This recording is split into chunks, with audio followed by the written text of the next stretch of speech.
मैं इसलिए हाजिर हुआ, एक गुजारिश करने के लिए। फ़राक ने कभी कहा था कि आँखों आँखों में काट लो शबे हिज्र, जिंदगानी पड़ी है सो लेना।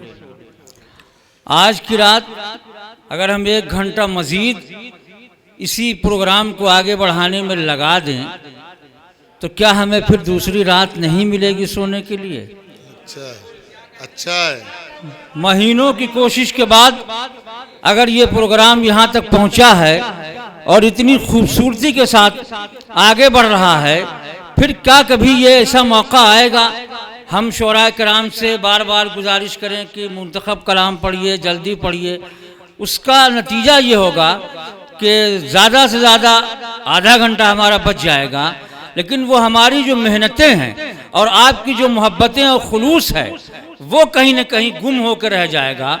इसलिए मैं गुजारिश ये करूँगा कि जिस तरह आपने इतना वक्त दिया है, अगर आप अपनी दिल को और थोड़ा बड़ा करें, आधा घंटा 1 घंटा और दे दें, तो ये हमारे जो मेहमान शोराए कराम है, या हमारे गोरखपुर के जो सीनियर शोरा हैं, असातिज़ा में जिनका शुमार है, वो अपना कलाम भरपूर अंदाज में पेश भी कर सकेंगे और हम इससे इस्तिफ़ादा भी करेंगे। ये मेरी आपसे मुअद्दबाना मुखलिसाना अपील है।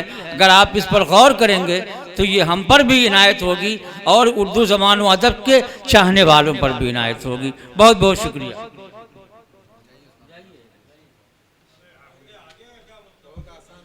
जी, मोहतरम हाफिज नासिर साहब ने आपसे जो दरख्वास्त की है, और मैं एक बार फिर उस लफ्ज़ को दोहरा रहा हूँ, उस जुमले को, कि मैं आपकी खुशनुदी हासिल करने की गरज से नहीं बल्कि सच्चाई का एतराफ़ कर रहा हूँ कि आप बहुत अच्छा सुन रहे हैं।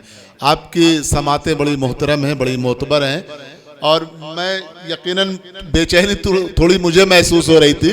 बार बार कुछ नाम आ रहा था कि ज़रा सा इनको पढ़वा दीजिए, और मैं जहाँ पे मोहतरम जालिब नोमानी साहब, अनवर ज़िया साहब को पढ़ना है, कुछ लोगों का नाम बहुत जल्दी लोगों ने फरमाइश की कि पढ़ा दिया जाए, और मुझसे नहीं बन पड़ा था, इसलिए मैंने दरख्वास्त की मोहतरम से कि ज़रा थोड़ी मदद करें।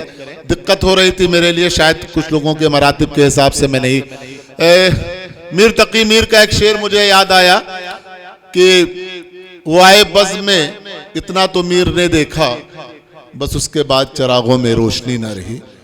या वो शेर उनका कि नाज़की उसके लब की क्या कहिए, पंखड़ी एक गुलाब की सी है, और मेरी नीमबाज आंखों में सारी मस्ती शराब की सी है। मैं इस शेर के हवाले से ये कहना चाहता हूँ कि ये वो दौर था जब शायरी महबूब के लबो रुखसार और उसी के हिसार में कैद हुआ करती थी। एक ज़माना वो भी था जब शायरी पे ये इल्ज़ाम आया था कि वो दरबारी होकर रह गई है, लेकिन वक्त बदला, हालात बदले, और शायरी दरबार से निकलकर, यानी दरबार से बाजार तक, बाजार से अखबार तक, और अखबार से सरकार तक पहुंच गई। और आज हुकूमत वक्त की आंख से आंख मिलाकर उससे सवाल भी करती है। आपने भी देखा कि हमारे बहुत से शायरों ने ऐसा कलाम पेश किया जिसमें आज के आपके दिल की आवाज़ थी और आज के हालात की भरपूर तर्जुमानी थी।